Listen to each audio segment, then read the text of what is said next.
Hey gang, it's Will from Tested. And it's Norm from Tested. Norman Chan. It's a momentous day. Momentous. Well, it's the day that you can pre-order Gear VR for the Samsung Galaxy S6. Which I did this morning. Nice. And you have received your Apple Watch. I got a new watch. Oh. Whoop. Wait, no. Whoop. Is that your watch? Whoop. That's it. That is my watch. That is your watch. That is nice my watch. Okay, I'm Omega. going to take that one off. That's my old Omega Speedmaster. Yep. Move it down here. Bum. It's like a history of smartwatches on my wrist. This is a Pebble Steel. That's a good looking watch. It's a nice looking watch. Look, you can get the time in Swatch beats on this thing. Nice. It's 856 beats. It's actually an hour worth of beats off because it's not updated to daylight savings time. All right. Okay. This one should look familiar to you. That looks like my watch. That is your watch. Oh. Okay, Google. That didn't work very well. Okay, Google. What time is it? You just looked at the watch face. It's Apple Watch time. You're wrong, Google. Boom! Here it is. Boom. The Apple Watch. Now the band's way too loose. Hold on.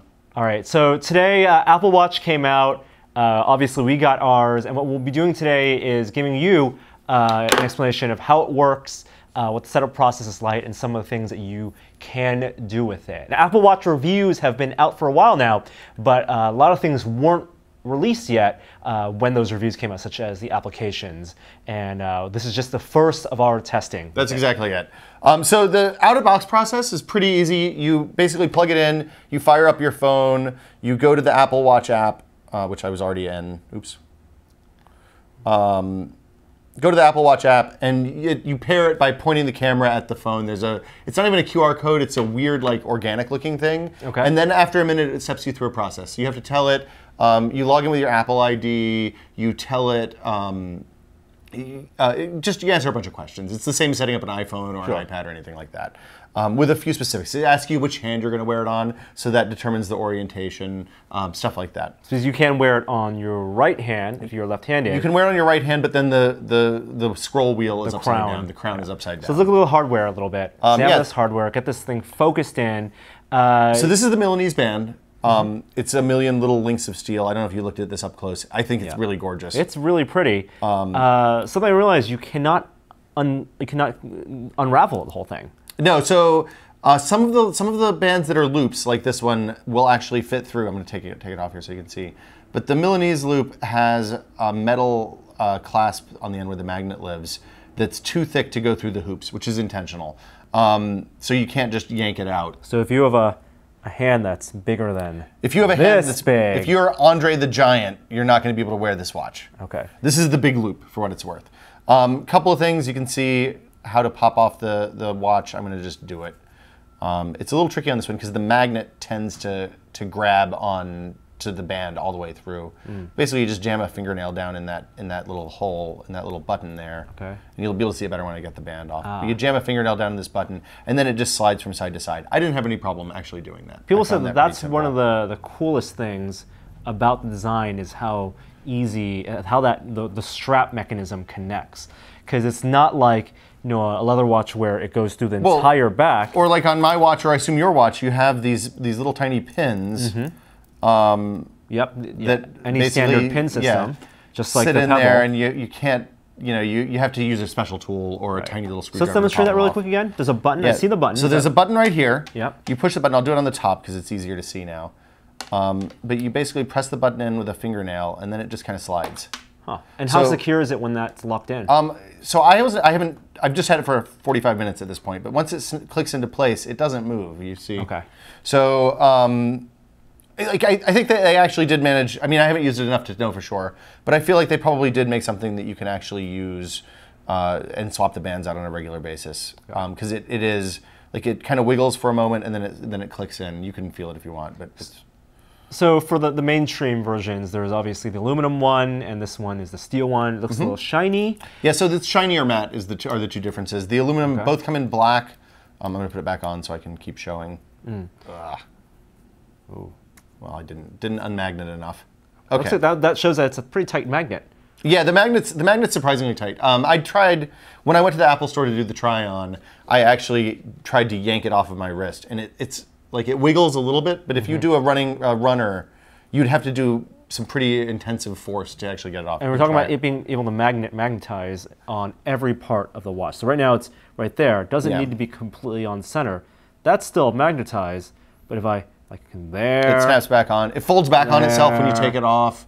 Okay. The first thing I did when I took it off and charged it was made a little like snake-looking thing, so it kind of sat up. You could see it. It was neat. So that was a quick look at the hardware, and of course, underneath the watch there is a heartbeat sensor. It'll check your heart rate. It'll actually do it passively, like every 10 minutes or so, which is really interesting. There we go. 70. That's a good resting. No, that's kind of high. Really? I'm pretty agitated right now. This is high stress. We don't want to mess this up. Oh boy. But it uses green. It shines green light on your skin and it basically looks at this blood going through your capillaries. It's not a particularly accurate kind of heart rate sensor. Wow. It's higher now. I'm not actually resting on my arm right, so it's probably an inaccurate reading. The Fitbit Surge uses something similar. I wasn't super impressed with that on the Surge. I'm not, I don't think that that's going to be a massive driver of my Apple Watch use. So let's start with the basic thing. Yeah, this is the watch face. That's the watch face. It's the one you've chosen. I like that. You know what? It does look kind of similar to the chronograph I had on mine.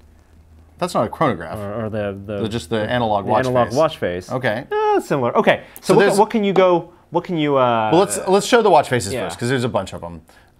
They're all kind of similar. This is a utility one. It has numbers, so it doesn't have the second hand that moves around, the sweep second hand that you get with the chronograph.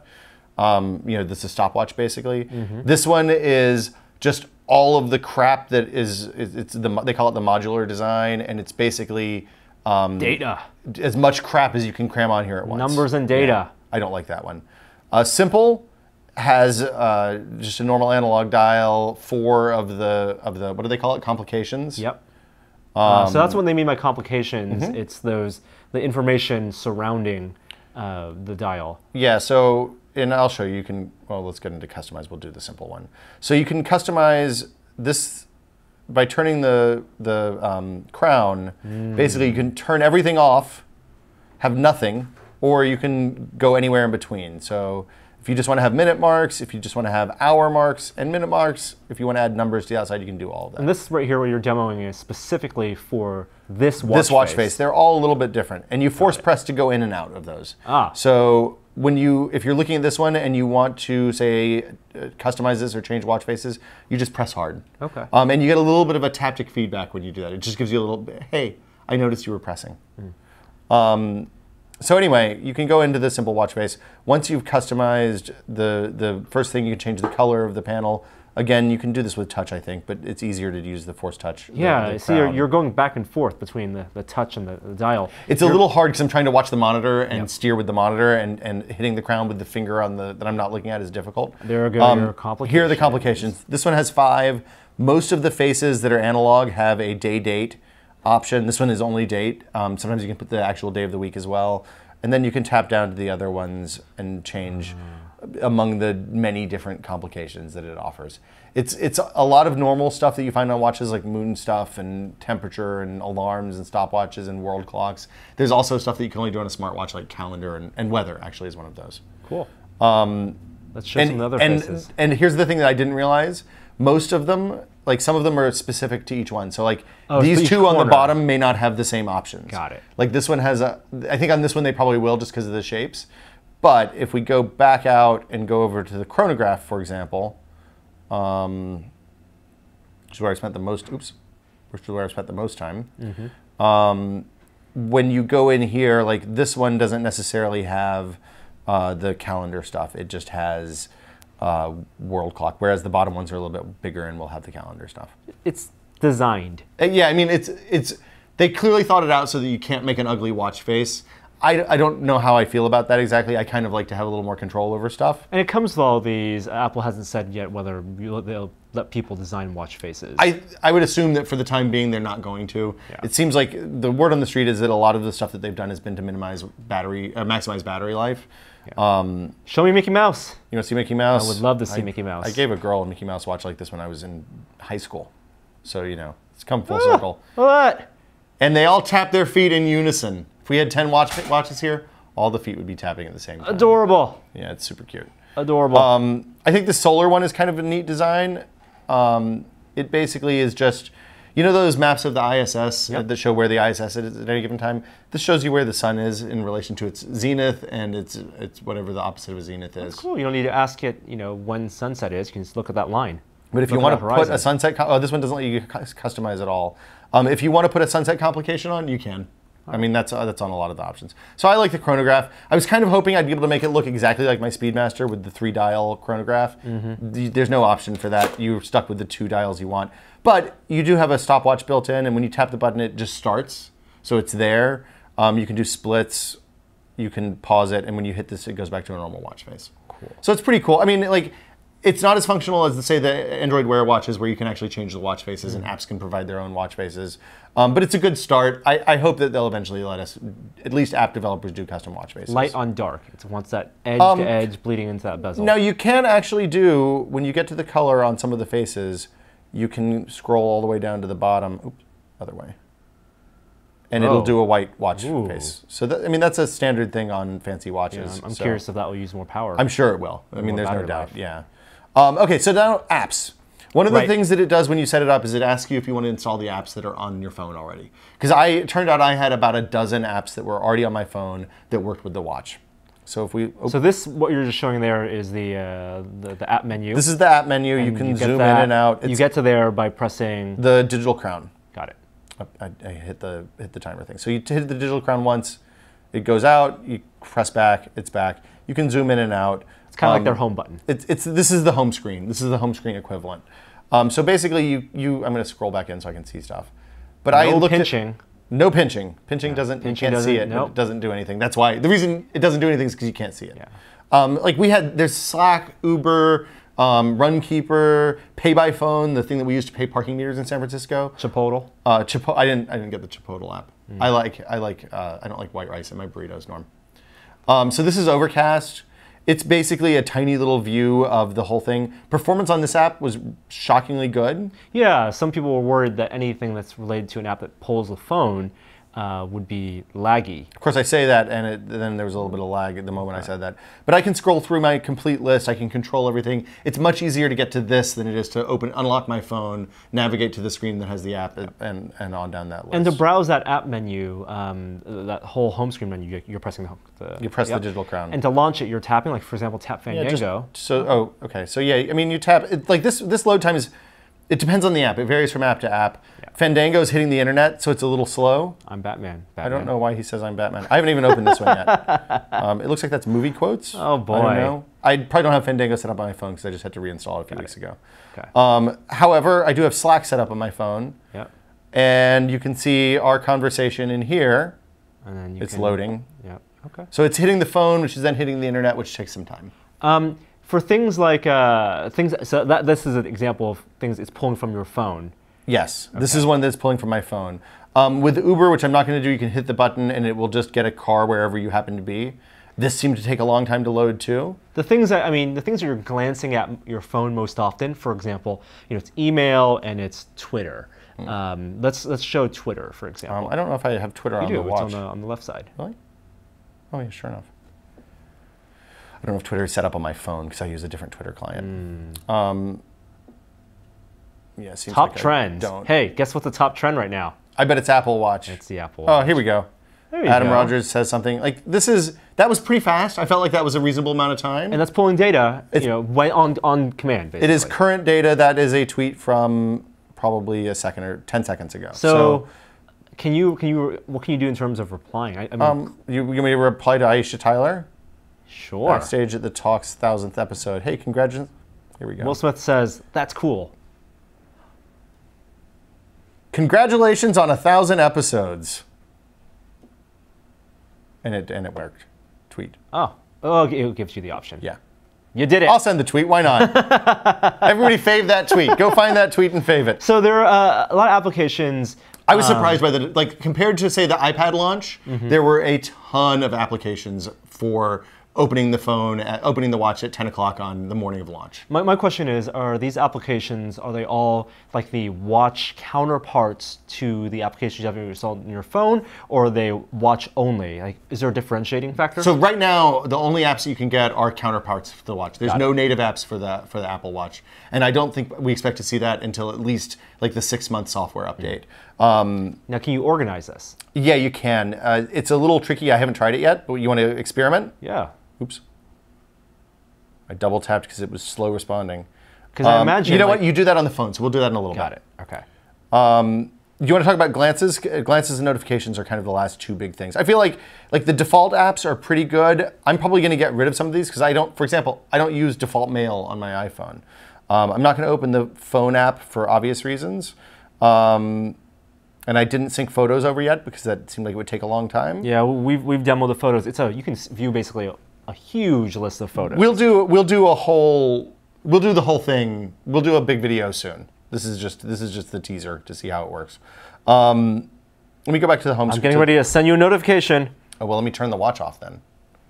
So here's an SMS. And I have to say that the on time is pretty good. Like if you look, it's off back there. You can attest that it's off. Notification's coming.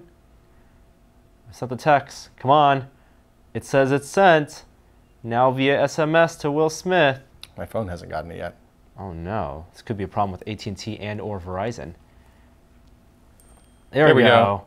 High-pitched beeping noise. Now, did you feel a haptic feedback? I felt a little bump. Okay. Oh, Norman Chan messages. You're wearing an Apple Watch. It's true. Thank you. You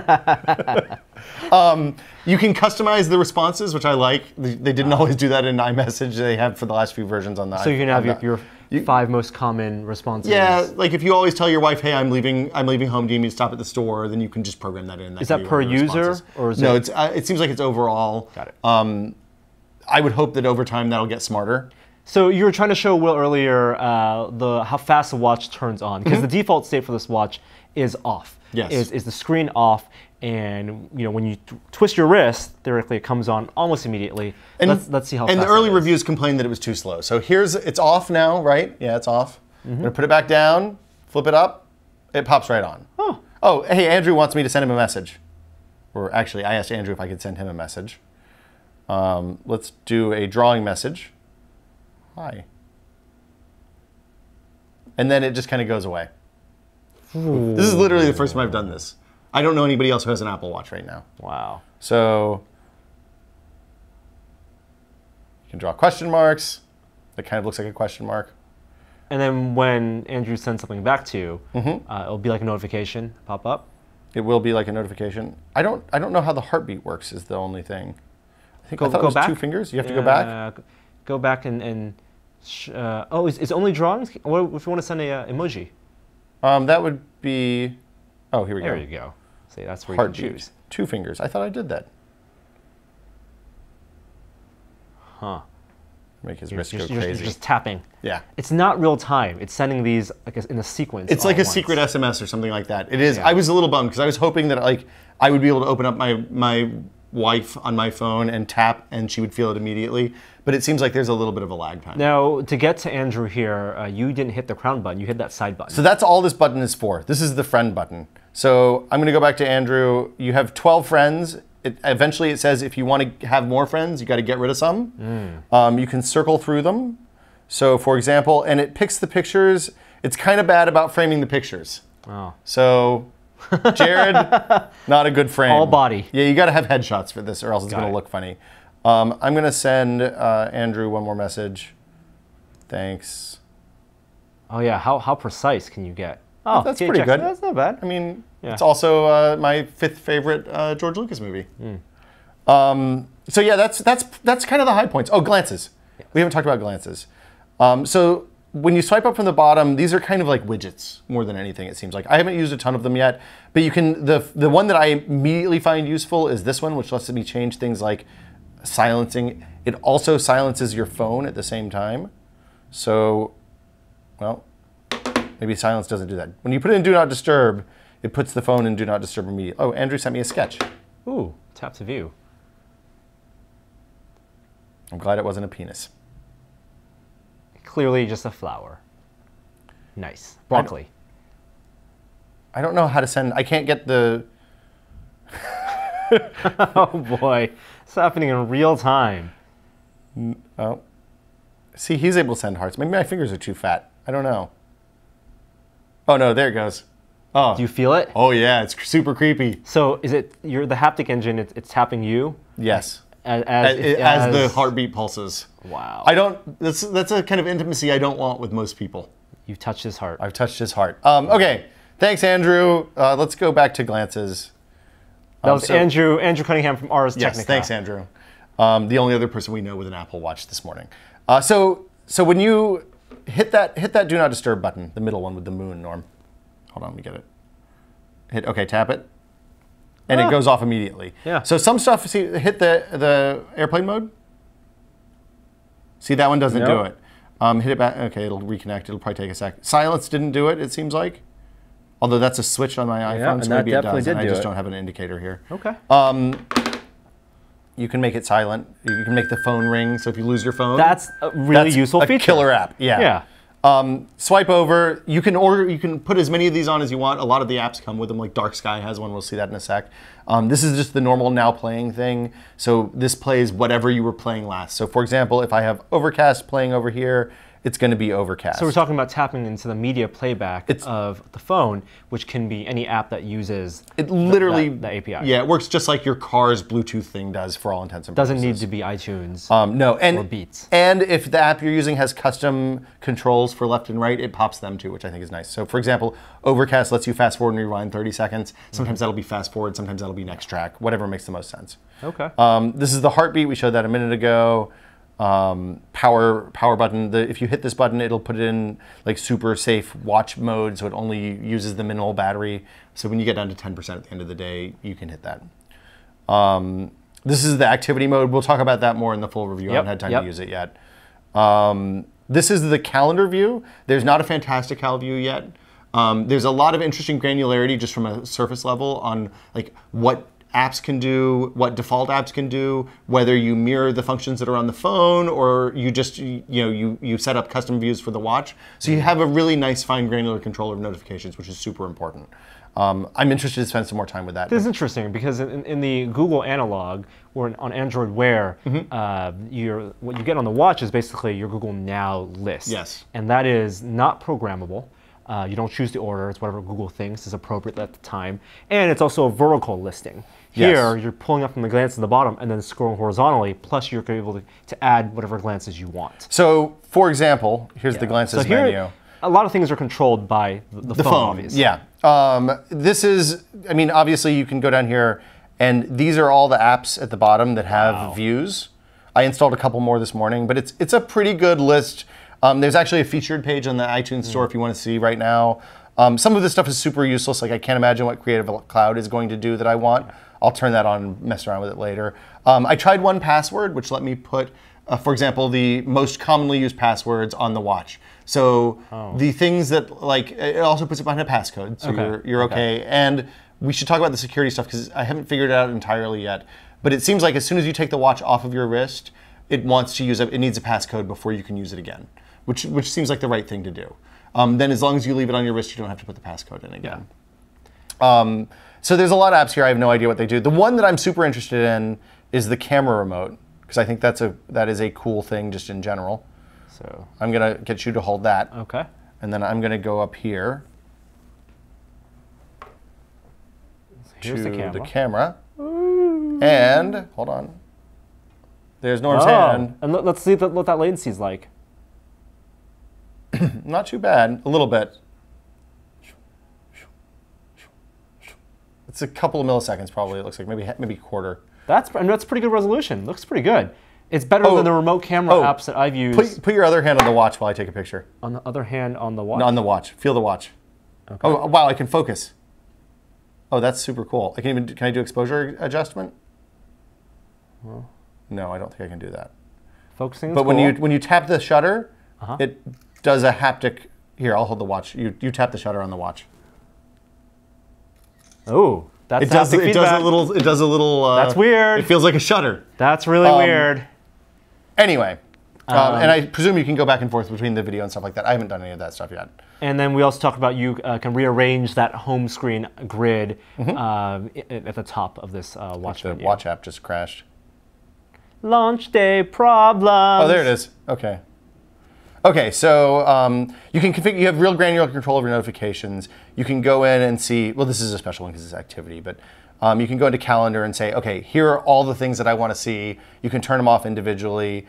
You can choose whether they have sound or haptic, and you can turn them off for shared calendars, which is super important. If, like us, you have like 4 shared calendars that do all this stuff.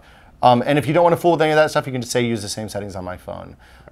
I would strongly encourage everybody to get their notifications in order before you use any kind of a smartwatch, and it's just a healthy thing to do anyway. I mean, it sounds like there's a lot of configuration. It looks like you can spend a lot of time this first week, just figuring out how you use the watch, what notifications you want on the phone versus the watch, because they can be differentiated. It's a lot of granularity that I don't have on this thing yet. It's getting updated, and we're still figuring it out. What's the app situation like on Wear? Are there apps really or not really? There are kind of things you can put on there. Some there are apps. There are like ASUS has their specific stuff. Is it stuff that you find yourself using or not really? Yeah, I used to use Google Now, and of course, the thing that we haven't tested yet is Siri. Yeah. So just to be clear, of the 20 or so apps that are on here right now, I see myself using probably 2 of them on a regular basis. Hey Siri. Hey Siri. Hey Siri. Hey Siri. Maybe it has to be on the camera, on the clock. On the home screen? Let's put it to sleep. Okay. Hey Siri. I would like you to turn on faster in the future. I would like for you to turn on faster in the future. Does this really make you click? No, you don't have to. Oh, that's sad. Here, let's try. You can also do a double. Oh no, that does the last one. It's a long press. It launches Siri. You can go now. When does Avengers come out? Nope. This is the normal Siri demo. Oh boy. When does The Avengers: Age of Ultron come out? Oh. I bet it'll get that. Ultron. Ultron. No. I can answer for you on your phone. Just use handoff. So if you want to use handoff. When does Avengers: Age of Ultron come out, Google?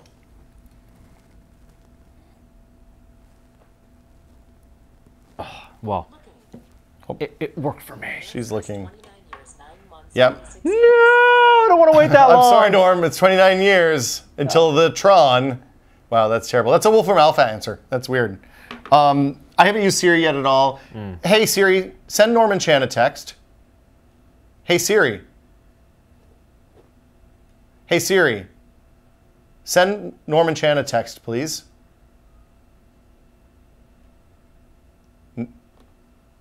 Norman Chan.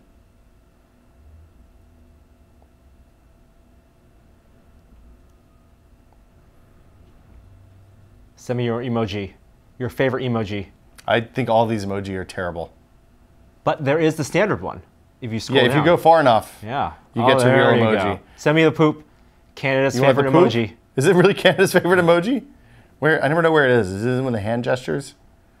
Where vo est poop?